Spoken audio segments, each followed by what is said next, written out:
Couple of seconds. Hi everybody, Tim Hughes here. I'm the CEO and co-founder of DLA Ignite, and I'm here today with Caroline Florence, and we're going to be talking about her book. Look at this, Data Storytelling in Marketing, How to Tell Persuasive Stories Through Data. Caroline, where can people find you?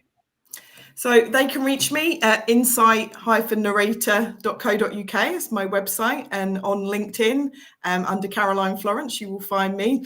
I've got a homepage as well for a company page on LinkedIn as Insight Narrator too. So I've read a lot of books about storytelling, but not one about data storytelling. And I must admit, this was I came across you because my partner was at a data event, and your book was being talked about as being, oh, everybody, you need to go and get this book. And she sent me a message saying, everyone's talking about this book, you need to get her on your podcast. And I read it, and I think it's brilliant. You know, if you're talking or presenting data to anybody or senior people, you need to read this book, as far as I'm concerned, because you give so many such great advice. But I'm going to get you to talk about that anyway. I'm not going to. So what was the inspiration behind the book? So I started my company, Insight Narrator, 13 years ago. And when I started, about 90% of what I did was with data experts looking to improve their communication, how they were reaching their different audiences across the business. But in the last 13 years, the landscape of how data is used and the democratization of data across different functions completely changed, to the point that I work a lot of the time now with data users rather than data experts, and people that need to be able to communicate and influence with data, either externally to different stakeholders or internally with senior management for getting decisions. So it felt like it was much broader than just getting data experts to be able to tell better stories. And my motivation really, having come from more of that marketing customer space, was really to focus on that sector and to think about all the different roles in marketing, that somebody could pick up a book, whether they were an expert or novice, and find hints and tips that would help them elevate and optimize their data storytelling to get better at those skills. I remember when I was in corporate working with somebody, and they were told, what you're going to do is that you're going to take these figures and you're going to present them to these senior people. And she came to me and said, you know, that's the job. I said, yeah, but they're going to want insight. They're going to want, I said, it's no point you just saying, well, the figures go up and then they go down and then they go up again. She said, well, no, I've been told my job is to just present the figures. I said, okay, then. So she went along, and of course, she presented these figures, and they threw her out because all she said, well, they go up and they go down. And they said, so why does it go down? And that was kind of the point. Was after that, she used to come to me, and we used to prep a story. Nothing as fantastic as what you put together, but at least it was better than what she'd been advised by her manager at the time. So what do you define as data storytelling? It's a really good question, because I think there are lots of kind of different topics that fit under that data storytelling umbrella. But for me, there's a clear differentiator between reporting data, which lots of teams have to access to be able to be informed, to data storytelling, which is going beyond informing people and actually helping with a transformation. So that transformation could be in their understanding of a topic, or it could be transforming a way of working or approaching a problem or an opportunity, or transforming the strategy, the direction, the actions that we're taking. But if we're going to lead to a transformation, we need to influence. And to influence, we need more than just numbers and understanding what's going on. We need that bigger picture. We need people to understand that story and to feel motivated enough by that story to think about it or to take some action off the back of it. And reporting alone just does not do that. Just reporting that it goes up and it goes down and it goes up again was useless for why? Why did it go down? Why has it gone up? You know, why and does it, and if it goes up, does that mean that we're doing good? or not, because it may be that our costs have gone up and actually our profitability is being squeezed. What does it mean? What are the key components of a persuasive story? So I think one of the nice things about storytelling is we naturally do it. So we are, communicative animals. We've been telling stories for millennia, and so plenty of great and good academics have studied what makes a good story. We don't need to reinvent the wheel. We know what works. It's about applying that in the context of the different worlds in which we operate. So for me, there's these three kind of core factors. It needs to have a clear narrative, a beginning, middle, and end, something that I can navigate and follow and understand what is it that you're telling me here. It needs to then have a reason to believe. Why should I take that argument and think about it or do something with it or buy into that, and how data can support that in terms of a credible, robust, evidence-based argument that you're giving me that I can respond to. And then the third element to that is making the connection with that human in the audience so that they can feel compelled to do something with it, that they understand it not on an abstract evidence-based level around this number is good or bad, but understanding what does that mean I need to want to prioritize, to fix, to accelerate the action that I need to take off the back. It's going to need that human connection, that emotion, the being motivated to do something off the back of the understanding. Because you talk in the book about the 5 R's, which you say that it's quite a common thing in the industry, I think, which is relevant, robust, refined.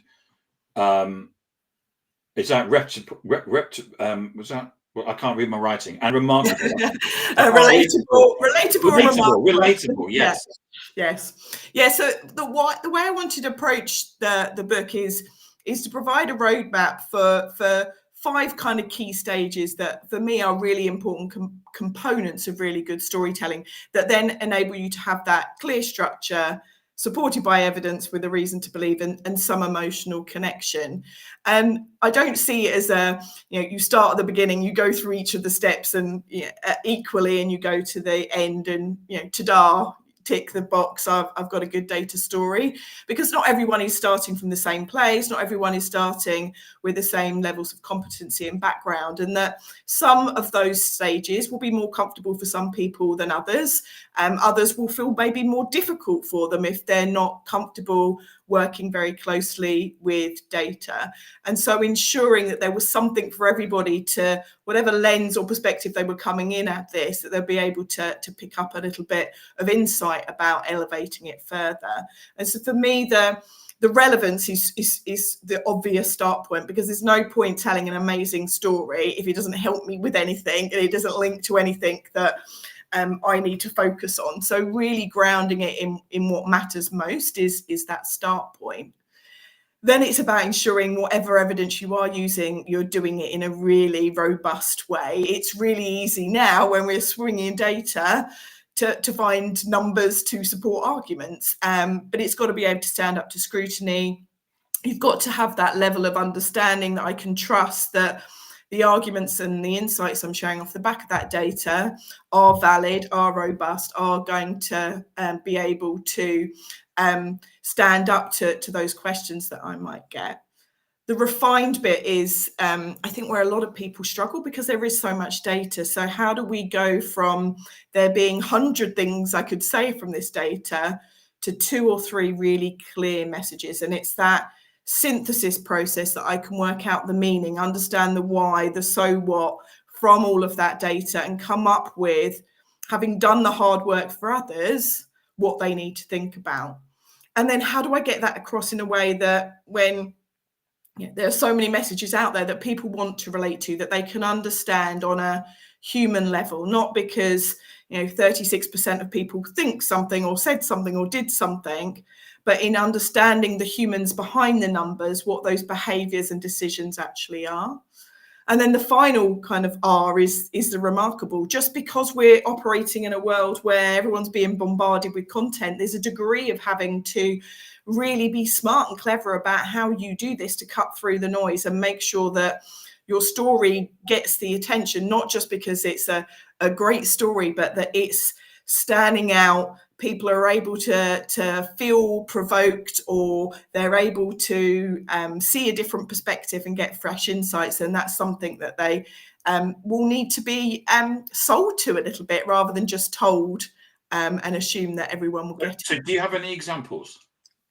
Yeah, so I think there are lots of examples of where potentially people don't necessarily get it right. So common pitfalls, I think, for examples, are easy to talk through. So I think one of the common things is that because there is a lot of data, they feel compelled to give people lots of data. And if someone doesn't believe me, if I give them more data, that will make my story more persuasive, when actually the inverse is true. If somebody is not necessarily buying into your argument, throwing more data at it is not going to be what convinces them. You're going to have to find another way to connect with them. So trying to really be mindful of not overwhelming the audience with the data that is available, just because so much of it is. I think the other one is obsessing about what it looks like. So a lot of data storytelling, if you Google data storytelling, you'll get lots of visualization tools come up. And while I love a great data visualization, and I think they have a great role to play in helping with comprehension and making messages stick, if there's a weak argument, there's no clear message, it's not that insightful or relevant for what we're trying to do, no amount of making it look beautiful and nice is going to make it useful to the audience. And I think sometimes it is something that people feel that they can focus their time on the tools and some of the visualization techniques and think, that's it, I've got a great story now, just because it looks prettier than what it did last time. So how do you make sure that the data stories resonate with the audience? So the first thing is really knowing your audience, because it's really going to depend on where they are in the first place.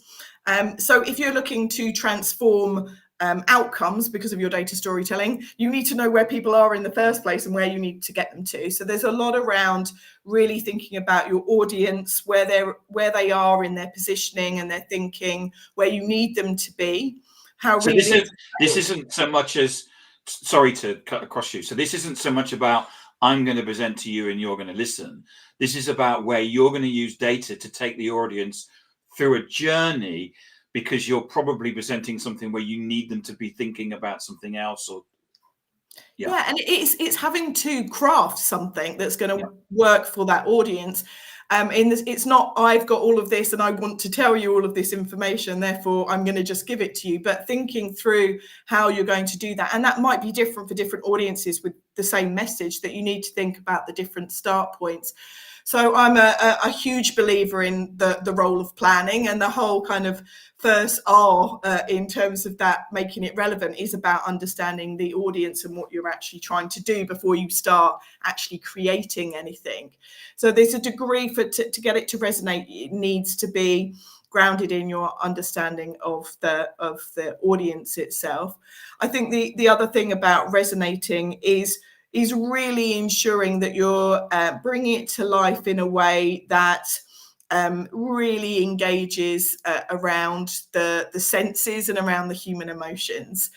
So I'll often say to people, what emotion do you want your data story to evoke? And they're, well, what do you mean? Well, is it you want them to feel nervous because, you know, this is not going the way it should do? Do you want them to feel excited because there's a huge opportunity? Do you want them to feel shame because, quite frankly, this is not good enough that we haven't fixed this? If you can nail the emotion that you think is going to help with that transformation, then you can think about, okay, how do you then use the data and the data storytelling to pull that emotion out, and think about some of the things that you might elevate. And one of the things we talk about a lot is that conflict and tension are at the heart of all good stories, and actually making sure that people feel the problem before you try and give them a solution is going to be really important, that they feel some of that apprehension and tension in part of your storytelling, rather than pretending everything's great and just talking about the silver lining of the grey cloud. Because you talk about your 3 steps, which is about identifying a story of transformation, aligning the story to the bigger picture. And then you talk about also about your killer question. And you talk a lot in the book about the killer Yeah. question. So talk to us about what your killer question is. And fundamentally, this is like any good story having a premise. There's got to be a point to it. And in data storytelling, because there is so much data, you could tell any which story, you've got to anchor it in something. Otherwise, it's going to be so nebulous that it's hard to construct an argument. And so the reason I talk about the killer question a lot is by finding that anchor of what is going to be the most useful question to answer with this story, and a feasible and viable question to answer that I can actually service and do something with. And so that, in a way, what you're saying, correct me if I'm wrong, is that when you actually present it, you would actually start with a question. Potentially, absolutely. It might well be that the audience buy into the question in advance. They know that that's kind of what you're there to do, is to answer that question. Sometimes the audience might not even be aware that that is a question that's important right now. So you might have to prelude some of that question with why that question matters so much. So again, it goes back to that knowing your audience and where they're at is the best way to position some of this. But it absolutely, if you fundamentally unpick the story and say, what is it doing? It is answering a question that I have crafted as being the most important question that I can help you with. And that's going to vary depending on what you're trying to do. So if you're trying to, I don't know, as a marketeer, get your senior managers to give more budget for paid media, paid social media versus organic, then you're going to need to answer a question around why that's going to give a good return for that type of campaign.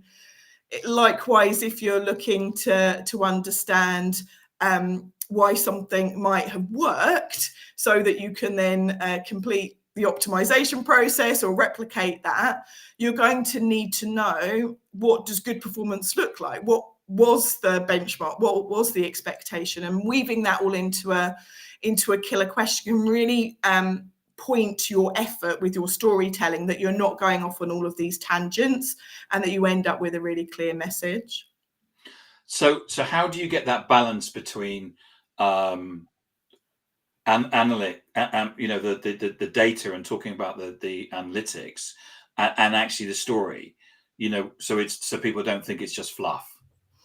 I think it's a bit of an art and a science, definitely. There are frameworks that I use in the book to kind of help with some of the thinking and the planning around that. I'm a huge fan of collaboration to make this happen. Better brains than mine coming together, and we can see what we can forge as a collective effort. That's not always possible, but I think for high stakes presentations, high stakes arguments that you're trying to make, ones where the transformation is maybe quite different from the status quo, you're going to need different brains to bring those different strains together and working to get to a great data story. Where that's not so feasible, or where that might be over engineering, I think there are a few key things that can really, really help. And the one thing is that it's not going to jump out at you by just looking at a bunch of line graphs or a spreadsheet. You need to think about it. You need to get a bit of headspace, put a little bit of time, effort, and love into that process. Often just talking it through to somebody without any content to try and boil it down and explain it to someone else can start pulling that together. But even just knowing what's worked in the past and what hasn't, and start thinking about best practice and what you need to dial up, is a way of reminding you where maybe you need more analytical rigor on that side, or certain people I work with say they need more creativity coming in. And any advice for beginners? I would say if you're new to this, or a bit of trepidation around where to start with it, is to firstly immerse yourself in good practice. There's lots of great examples of good data storytelling in organizations and out there in the world, and actually look at things with an objective eye around, is this working for me? What is it about what they have done that makes me understand this, that makes me interested in this, makes me want to know more, to have a conversation or to do something? And why is that? What can I learn from that? What can I bring into my own world to replicate? And there's lots of books, forums, training, blogs talking about the topic.